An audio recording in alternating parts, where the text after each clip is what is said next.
옛날 옛적 평화로운 한마을에 소문난 명의가 살고 있었다. 그의 이름은 조셉 할아버지로 수십 년간 마을 사람들의 건강을 돌봐왔다. 그의 주특기는 그 누구도 범접할 수 없는 고관절 건강 유지법이었다. 할아버지에게는 오랜 친구인 노르마 할머니가 있었는데 어느 날 그녀는 고관절 통증으로 인해 걷기조차 힘든 상황에 처하게 되었다. 조셉 할아버지는 고관절 건강을 위해 그녀에게 특별한 운동 루틴을 만들어주기로 결심했다. 이 루틴은 그가 수년간의 연구와 경험을 통해 완성한 것으로 세 가지 핵심 운동으로 구성되었다. 첫 번째는 엉덩이 브릿지였다. 노르마 할머니는 바닥에 편안하게 누운 후 무릎을 구부리고 발을 자연스럽게 어깨 넓이로 벌렸다. 그런 다음 엉덩이를 천천히 들어 올려 몸을 일직선으로 만들었고 몇 초간 유지하며 고관절의 힘과 유연성을 길렀다. 두 번째 운동은 가위차기였다. 할머니는 침대에 앉아 상체를 약간 뒤로 기댄 채 다리를 교차하는 동작을 반복했다. 이 동작은 복부와 고관절을 동시에 강화시키며 몸의 균형감을 향상시켰다. 마지막으로 덧붙인 것은 사이드 레그 리프트였다. 할머니는 옆으로 누워 한쪽 다리를 들어 올리며 고관절의 외근육을 자극하여 통증과 뻣뻣함을 완화했다. 이 루틴을 시작한 지 몇 주 만에 노르마 할머니는 점차 눈에 띄게 나아졌다. 통증이 줄어들었고 걷는 것이 훨씬 수월해졌으며 마을을 산책하던 예전의 기운을 되찾을 수 있었다. 소문은 빠르게 마을 곳곳으로 퍼졌고 마을 사람들은 고관절 건강의 비법을 배우기 위해 할아버지를 찾아왔다. 조셉 할아버지는 지치지 않고 매일 아침 그들과 함께 운동을 하며 고관절 건강의 중요성을 강조했다. 그는 고관절은 우리 몸의 중심을 지탱하는 기둥과도 같소. 이 기둥이 튼튼해야 나머지 부분도 함께 건강해질 수 있는 법이요하고 말했다.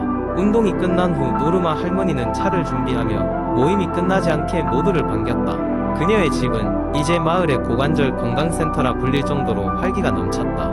이렇게 마을 사람들은 고관절 건강의 중요성을 깨닫고 조셉 할아버지에게서 배운 운동을 꾸준히 실천하게 되었다. 고관절을 보호하는 운동은 그들의 삶에 활력을 더했으며 시간이 흘러도 변치 않는 힘을 선사했다.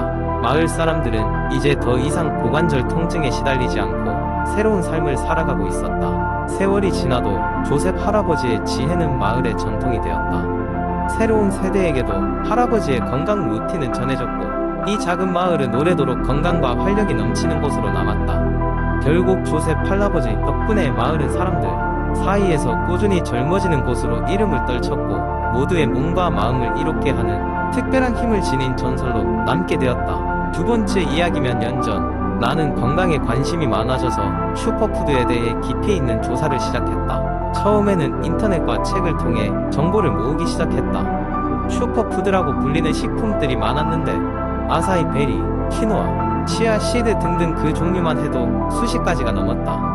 하지만 곧 중대한 문제에 직면했다. 이 모든 정보들 중 무엇이 진짜로 믿을 만한 것이고 무엇이 과장되었거나 심지어는 가짜인지를 구별하는 일이었다. 이 문제를 해결하기 위해 나는 여러 가지 방법을 시도하기로 했다. 첫째로 가장 기본적인 접근은 과학적 연구 결과를 살펴보는 것이었다. 퍽배드와 같은 학술 논문 데이터베이스를 검색해 특정 슈퍼푸드에 대한 연구 결과를 모아보았다. 많은 경우 슈퍼푸드가 특정 영양소가 많이 들어있다는 것은 사실이었지만 일반 식단 대비해서 그렇게 큰 차별점이 없는 경우도 많았다. 다음으로는 영양학 전문가들과의 인터뷰를 진행했다. 가까운 대학의 영양학 교수님과 지역 병원에서 일하시는 식이요법 전문가들을 직접 찾아가 그들의 의견을 들었다. 이들은 언론에서 흔히 슈퍼푸드라 불리는 것들 중 많은 것들이 마케팅 전략일 뿐이라고 충고해 주었다. 그리고 실제로 신체에 이로운 영향을 미치기 위해서는 대부분의 경우 균형 잡힌 식단과 꾸준한 운동이 필요하다는 사실을 잘 설명해 주셨다. 또한 나는 슈퍼푸드라 불리는 식품들을 직접 구매해보는 실험도 했다. 이 과정에서 유기농 인증이나 공인된 건강 인증 마크를 갖고 있는 제품을 주로 선택했다. 상품 라벨을 꼼꼼히 살피고 함량 표시를 비교했다. 때로는 이 제품들을 소비하는 커뮤니티에 참여해서 실제 사용자들의 경험담을 듣기도 했다. 결론적으로 가장 중요한 것은 특정 식품이 슈퍼푸드라는 지표에만 의존해서 건강을 챙기기보다는 전체적인 균형 잡힌 식단과 건강한 생활 습관이 더 중요하다는 것이었다. 물론 특정 슈퍼푸드가 일부 건강에 이로운 효과를 줄 수는 있지만 그렇다고 다른 모든 것들을 대체할 수는 없다는 것을 명심해야 했다. 이제는 슈퍼푸드에 대한 새로운 정보가 나올 때마다 그것을 맹목적으로 받아들이기보다는 나름의 필터링 과정을 거쳐 정보의 진위 여부를 판단하는데 큰 도움을 주고 있다. 이 여정은 단순히 슈퍼푸드를 구별하는 방법을 배운 것이 아니라 정보에 대한 비판적인 사고를 키울 수 있는 소중한 경험이 되었다. 세 번째 이야기, 최근 들어 많은 사람들이 건강과 웰빙에 대한 관심이 높아지면서 식단에 대한 이야기도 자연스레 주목받고 있다. 그 중에서도 슈퍼푸드라고 불리는 신비한 식품들이 건강을 지키고 체력을 증진시키는 대효과적이라고 알려져 있어 많은 인기를 끌고 있다. 슈퍼푸드는 일반적으로 영양소가 풍부하고 건강에 많은 이점을 제공하는 식품을 가리킨다. 아사히 베리, 치아 시드, 노니 주스, 마키 베리 등 새로운 이름들이 줄줄이 등장하면서 시장에는 다양한 제품들이 쏟아져 나오고 있다. 그러나 이렇게 많은 슈퍼푸드들이 진짜 효과가 있는지는 여전히 논란의 여지가 있다. 우선 아사히 베리를 살펴보자. 아마존 누림에서 자라는 이 작은 열매는 높은 항산화 성분을 가지고 있다고 알려져 있다. 항산화 성분이 노화를 늦추고 세포를 보호하는 데 도움이 된다는 연구 결과 덕분에 아사히 베리는 건강음료와 스무디의 주재료로 각광받고 있다. 하지만 이러한 주장이 과학적으로 충분히 입증되었는가는 논란이 있다. 일부 연구에서는 아사히 베리가 확실히 항산화 활동을 하지만 이로 인해 실제로 건강에 미치는 영향이 얼마나 되는지는 추가 연구가 필요하다고 말한다. 다음으로는 치아 시드를 볼 수 있다. 치아 시드는 아주 오래전부터 남미 지역에서 주식으로 먹던 식품으로 섬유질과 오메가-3 지방산이 풍부하게 함유되어 있다는 점에서 각광받고 있다. 이러한 이유로 체중 감량과 심장 건강에 상당한 도움을 줄 수 있다는 주장이 있는데 사실상 치아 시드 자체가 아니라 이것을 포함한 전체적인 식단 변화가 건강에 이롭다는 것이 전문가들의 중론이다. 즉, 치아 시드 하나만으로 건강을 극적으로 개선하려는 시도보다는 균형 잡힌 식단의 일부로 포함시키는 것이 바람직하다는 이야기이다. 노니 주스 역시 한동안 주목받았다. 남태평양 지역의 과일에서 추출한 이 음료는 면역 체계를 강화하고 항염증 작용을 하는 것으로 유명하다. 그러나 그 맛은 좀 독특하고 일부 사람들에게 메스꺼움이나 복통을 유발할 수도 있어 섭취 시 주의가 필요하다. 또한 노니 주스가 제공하는 항염증 효과가 다른 식품들보다 특별히 우월하지는 않다는 의견도 많다. 마지막으로 살펴볼 마키 베리는 최근 슈퍼푸드의 신흥 강자로 떠오르고 있다. 칠레 파타고니아 지역에서 자라는 이 베리는 강력한 항산화 물질을 함유하고 있어 비타민 C를 통해 면역력 강화에 도움을 준다고 한다. 마키 베리는 먹기 좋은 맛과 다양한 요리에 응용 가능한 점에서부터 많은 사람들의 주목을 받고 있다. 일부 연구는 이 베리가 혈당 수치를 안정시키고 눈 건강에 도움을 줄 수 있음을 시사한다. 그러나 전문가들은 슈퍼푸드가 만병통치약이 아님을 기억해야 한다고 지적한다. 많은 슈퍼푸드가 건강에 긍정적인 영향을 미칠 수는 있지만 이것이 완벽한 해결책이라고 믿기는 어렵다. 무엇보다도 균형 잡힌 식사와 적절한 운동, 그리고 건강한 생활 습관이 더 중요하다는 것을 명심해야 한다.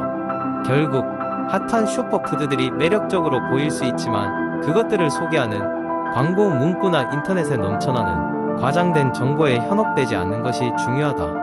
냉철한 판단과 과학적 근거를 바탕으로 한 건강한 선택이 필요하다. 따라서 새로운 슈퍼푸드를 시도하는 것도 좋지만 이를 감안한 전체적인 건강관리 전략을 세워나가는 것이 바람직하다고 할 수 있다. 네 번째 이야기, 어느 작은 마을의 건강과 자연요법에 대해 깊은 관심을 가진 젊은이가 살고 있었다. 그는 자연의 치료사라는 별명을 갖고 있었고 마을 사람들은 그에게 여러 건강 문제에 대한 조언을 구하곤 했다. 어느 날 마을에 감기와 독감이 돌기 시작하자 그는 면역력을 자연적으로 높이는 방법에 대해 고민하게 된다. 그는 이렇게 생각했다. 어떻게 하면 자연적으로 우리 몸의 방어 체계를 강화할 수 있을까? 그래서 그는 서고에 먼지가 쌓여있던 오래된 책들을 꺼내어 면역력을 높이는 방법을 찾아보기 시작했다.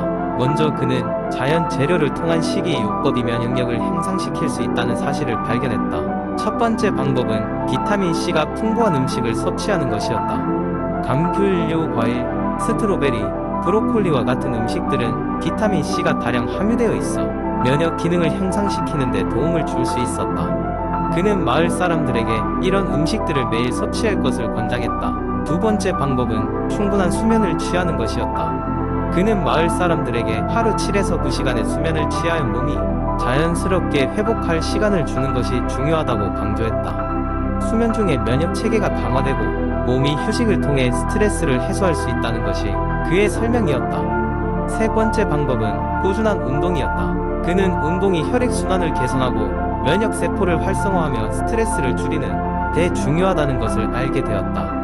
그는 마을 사람들과 함께 걷기 모임을 조직하여 하루에 적어도 30분은 빠른 걸음을 걷도록 독려했다. 네 번째 방법은 스트레스 관리였다. 스트레스가 면역 체계를 약화시키는 주된 요인 중 하나라는 사실을 알고 있던 그는 마을의 명상과 육아 수업을 개설했다. 이를 통해 마음의 평화를 찾고 정신적 안정성을 향상시킬 수 있다고 믿었다. 다섯 번째 방법은 자연에서 시간을 보내는 것이었다. 그는 숲을 산책하고 자연과 교감하는 것이 면역력을 높이는 데 긍정적인 영향을 미친다는 것을 발견했다. 자연에서 보내는 시간은 몸과 마음의 균형을 맞춰 주었고 깊은 힐링을 제공해 주었다.